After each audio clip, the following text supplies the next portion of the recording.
Watch this.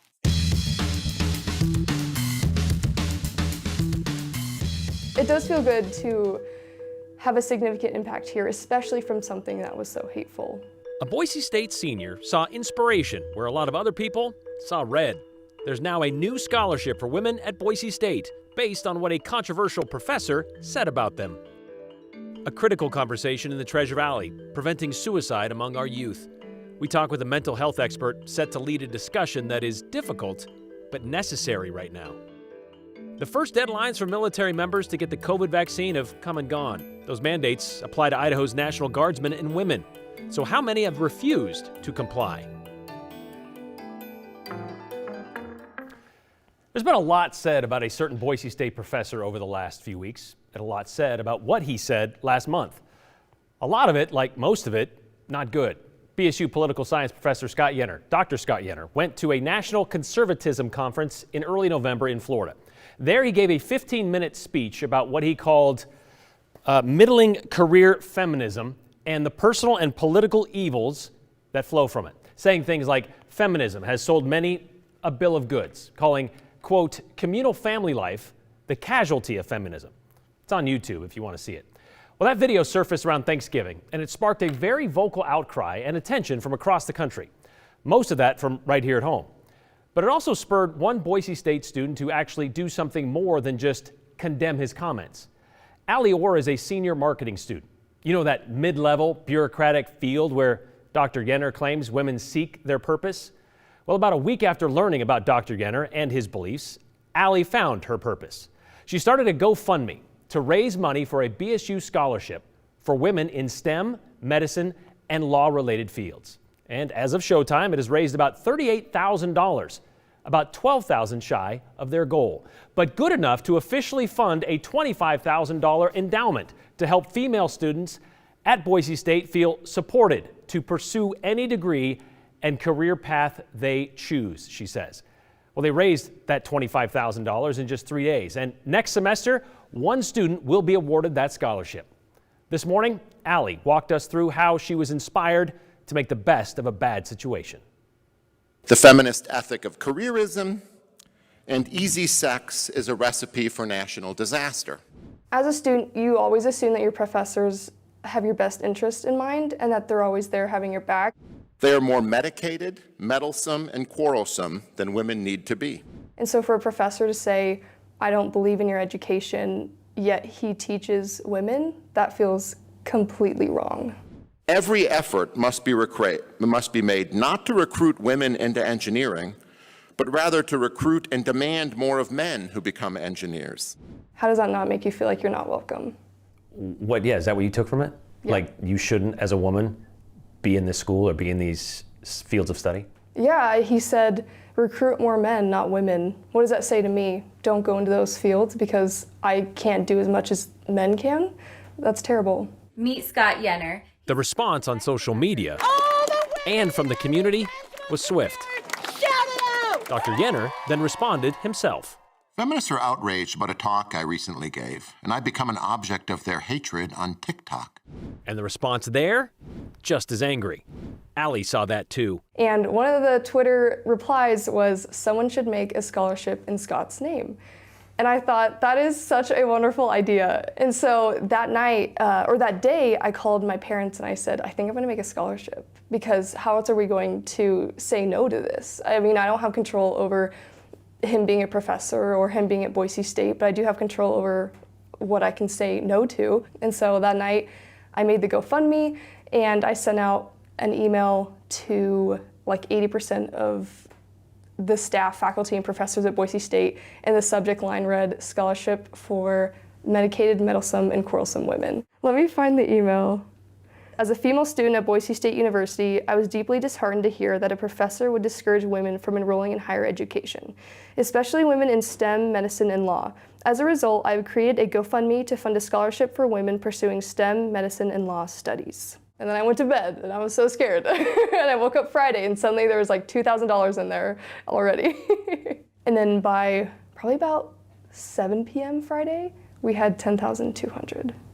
That was crazy. Your parents told you, be careful, could be controversial. Yeah. Is it controversial? So at the beginning, I was really nervous for any kind of hate I'd receive for doing this. And then I thought, you telling women to not be in school or in these fields of study, how is that controversial? It's just wrong. There's a right side of this, and I'm on it. What do you hope this scholarship does? I want this scholarship to, one, make a statement right now that says, this community doesn't believe everything that Scott says. We don't believe anything he says. And two, going forward, because it's an endowed scholarship, I want women to know, and it's in the description in the scholarship, that you're probably going to face obstacles because you are women in these fields of studies, but people have your back. We shouldn't be telling women what to do, and I think that's what this scholarship stands for, and so we should be providing opportunities for anyone to choose what they want to do. So do you feel like something good has come out of something not so good? Yes, because I think all this money that went to the scholarship, it would have turned into hate comments or hate voicemails or things that he's already received. And I think it's diminished some of that because we've been able to channel those emotions into something that's actually productive and positive and turn the attention away from him and onto the people he's hurt and actually help them. You said based on that Twitter response, you said somebody should start a scholarship with his name, but his name isn't on here. His name is not on there. His name will not be on there. He doesn't deserve a legacy. The women of Boise State deserve a legacy. And yes, this is created to combat people like him, but he has no say and he has no mark on this scholarship. I mean, that seems almost more empowering, I think. It does. Yeah.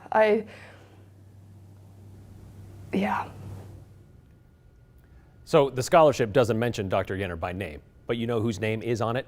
Allie's, and she'd rather not have it there because it was only made possible with everyone else's money, but they said they needed a name on it, and she was the one who saw it through. She said that first $10,000, about 80% of that came from Boise State staff, faculty, and professors that all chipped into that GoFundMe.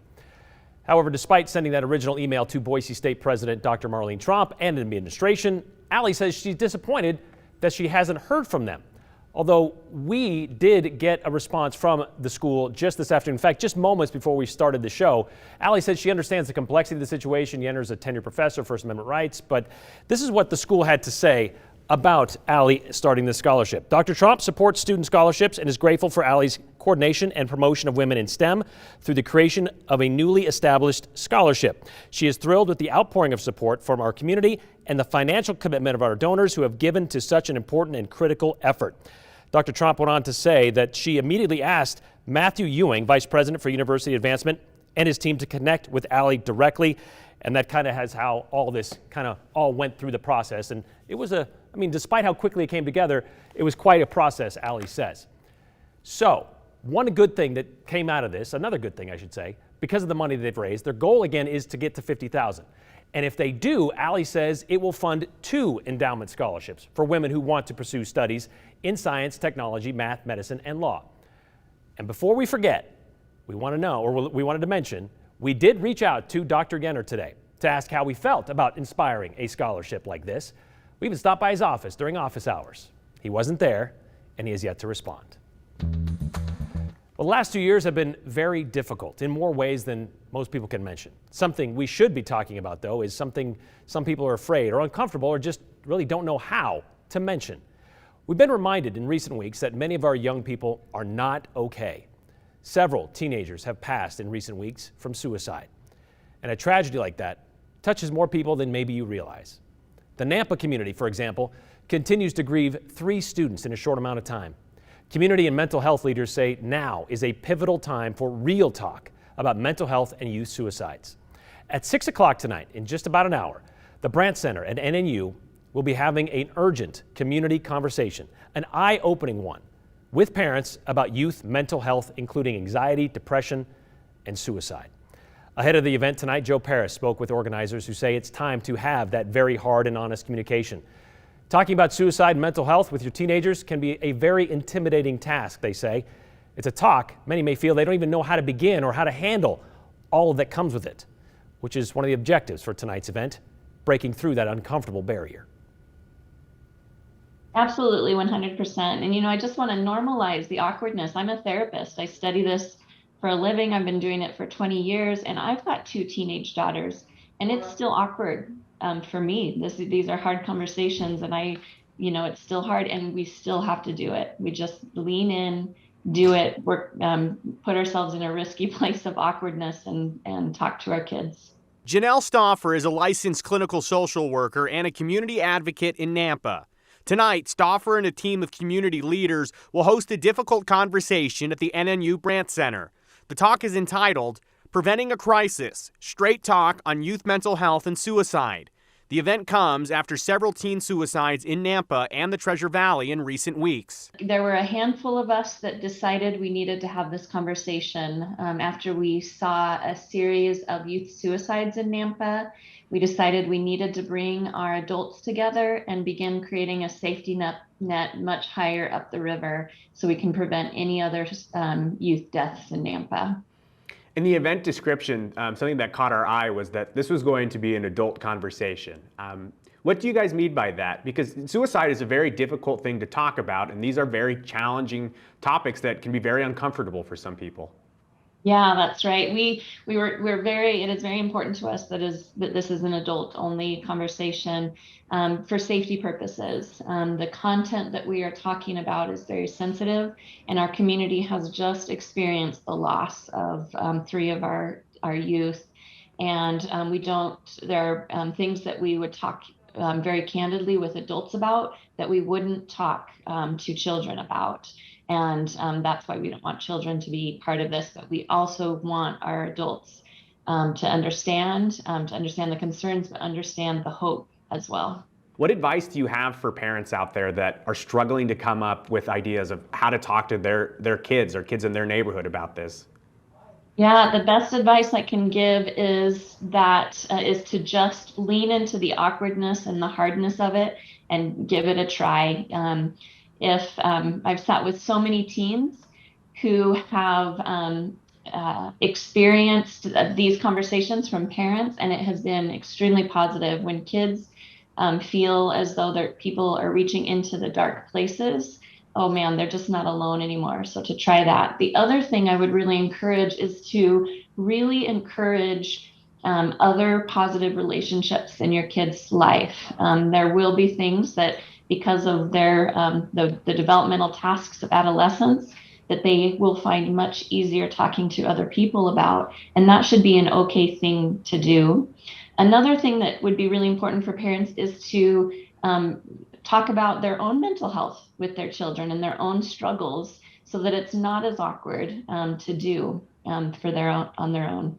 What would you say to parents or, I guess community mentors that they want to get involved in this conversation, but they really feel like they don't know what they're doing? It doesn't matter. The basics that kids need is connection, and every human is wired for that. So that is the most important thing.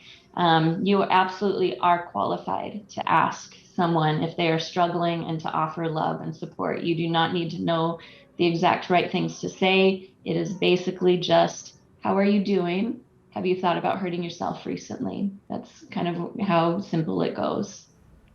And those are conversations that are very difficult to have, and they are very uncomfortable, but they are crucial. And if you or somebody you know is going through a tough time and they need somebody to talk to, there is a lot of great resources in our community. One of them, the Idaho Suicide Prevention Hotline. The phone number and text line are on your screen right now. You can see there. There's also a chat portal on their website at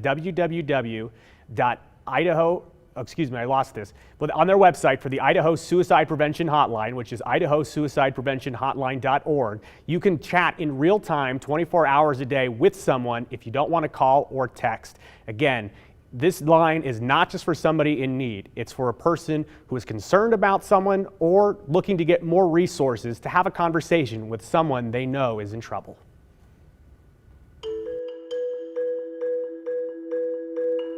Vaccine mandates have been quite the controversy here in Idaho, from local private companies to federal agencies.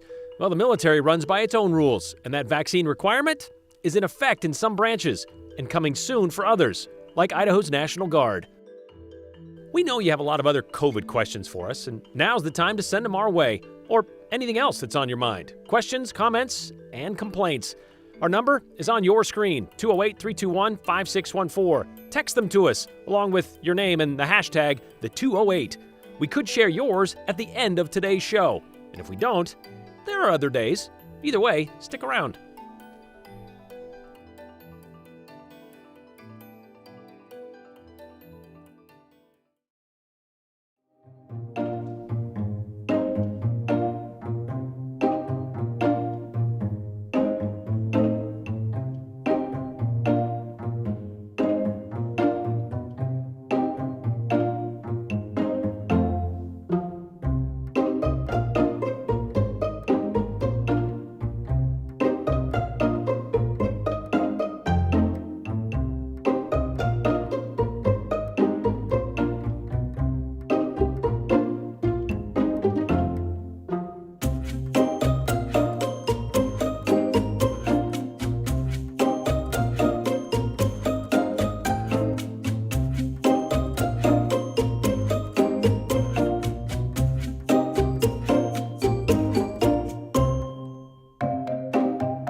All right, well, you know what's been getting a lot of attention lately? This whole COVID vaccine mandate stuff and their subsequent deadlines. They've either passed or been on the horizon for a lot of places. Private sector stuff still tied up in the courts. But for the military, like the Air Force, November 2nd was their deadline to get the COVID-19 vaccine. And yesterday, 27 members of the Air Force, they were discharged for refusing to get it. It's the first branch of the military to do such a thing. A spokeswoman says all of those that were discharged were in their first term of enlistment, that they were younger and lower ranking. And none of those who were discharged asked for any kind of exemption in the process. But more than 4,700 airmen have asked for an exemption. Another 1,000 have flat out refused. As of today, more than 97% of active duty Air Force have gotten at least one shot, we're told. Members of other services are under different deadlines. And 2 weeks ago, the Defense Secretary issued an order to all members of the National Guard and the Reserve. Get vaccinated or lose pay and be banned from training. Mission training can lead to demotions, even discharge. But that's not happening just yet. So what's the situation like now out at Gowan Field? You guys have to get vaccinated against all types of things. Why is this any different? It's a new vaccine. It's been controversial. Many want to see long-term health data, which doesn't exist. There's been a lot of conflicting information, disinformation. So all of these things culminate to create this hesitancy. And it's not just in the military, obviously. It's throughout the whole of society. Could this potentially have negative consequences for the Idaho National Guard? This very well could have negative consequences, both in terms of recruiting and retention. We stand to lose personnel over this mandate. But just how many? Well, that is yet to be determined. This is a look at where Idaho's National Guard stands in terms of vaccinations. At the top, the Idaho Air National Guard, 86% are at least partially vaccinated, at least one dose. 109 medical or religious waivers. Those have been filed. Then there's the Army National Guard, 76%, a little less than a quarter of all Idaho members are at least partially vaccinated.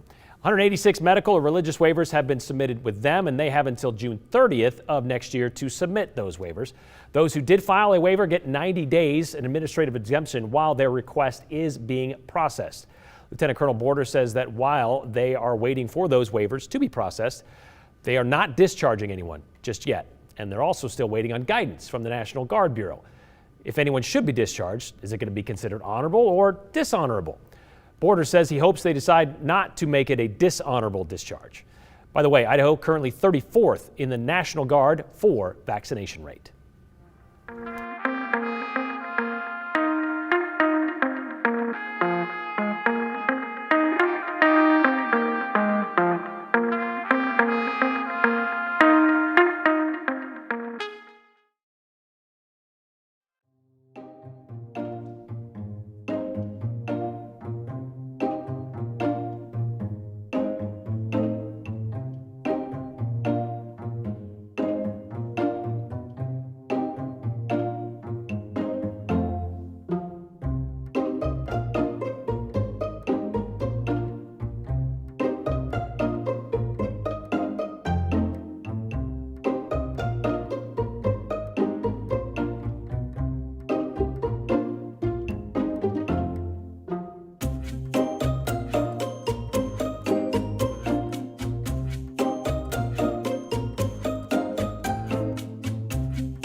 Hey, look, clouds are coming in with some snow. Well, it's been a while, but we wanted to remind you that we're still looking for your weird or ugly holiday ornaments and decorations. We want to share a few of them with you. We've gotten already, did a whole thing on it a couple weeks ago, but like this one that inspired, well, that picture you just saw. This is an ornament of an old man here that we're told is an old man that watches over their Christmas tree from Doreen. Looks like one of the seven dwarfs, maybe. Yeah, possibly the floppy hat. But yes, that is an odd decoration to have on your tree. This one, though, a pretty good one as well. After the stabbing fork ornament that we talked about a couple weeks ago, Jan says this ornament is actually a plate that was used to hold her broken ankle together back in 1983. And after it was removed, well, of course, put it on the tree. Make it a Christmas tree topper. And now it's kind of been demoted to ornament, but still pretty odd. This is another one. This one might give you a few nightmares if you look closely into his eyes. Oh my goodness, Caroline posted this to our 208 Facebook group. Says it was originally made in Canada and someone added bulbs for his eyes. Again, yeah, if you could look close, they were creepy. She says they do not light him up though. Probably best, right? All right, so if that inspired you to share some of your ornaments, decorations, lawn displays, whatever with us, just make sure they fit in at least one of two categories. Weird, odd, maybe, or three categories, just downright ugly. Text them to us, find us on social media, or you can send us an email with your picture and a description of said ugly or weird thing, and get those in as soon as you can so we can share in the holiday spirit.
All right, a couple of comments sent in today, a couple of them about the military and the vaccine requirements in effect. But first, I want to let you know, Facebook, Instagram, Twitter, email, those are the places you can connect with us. You want to be part of the 208 conversation, send us anything to those sites, to those groups, to those pages. You can find us there. You can also text them to us like these folks did during today's show, like Jillian in Meridian. Again, going back to the vaccine mandate in the military. Idaho National Guard stands to lose personnel due to the vaccine mandate, she asks. They also stand to lose personnel due to COVID. True. It's a possibility that happens. The danger's there. The excuse that the vaccine has not been proven does not hold water. Millions have been vaccinated without adverse effects, says Bruce. As a BSU alumni, I'm so proud of you, Allie. What an amazing gift you are providing to well-deserving, quote, medicated, meddlesome, and quarrelsome women in the STEM, medicine, and law fields, says Charlie about the scholarship. $25,000 scholarship set up by Allie Orr. We haven't had a boy born into our family since 1980. Got to love the girls and women. They're every bit worthy of a quality STEM education from BSU, says Mike in Caldwell. That's true. It's a good point. Didn't think of it that way. Tough to cater to only men if nature's not going to play along with you, right? And, well, and becomes a lot of women in your family. Everybody deserves that education. Thanks for your texts. Thanks for emails. Thanks for joining us. We'll see you back here tomorrow.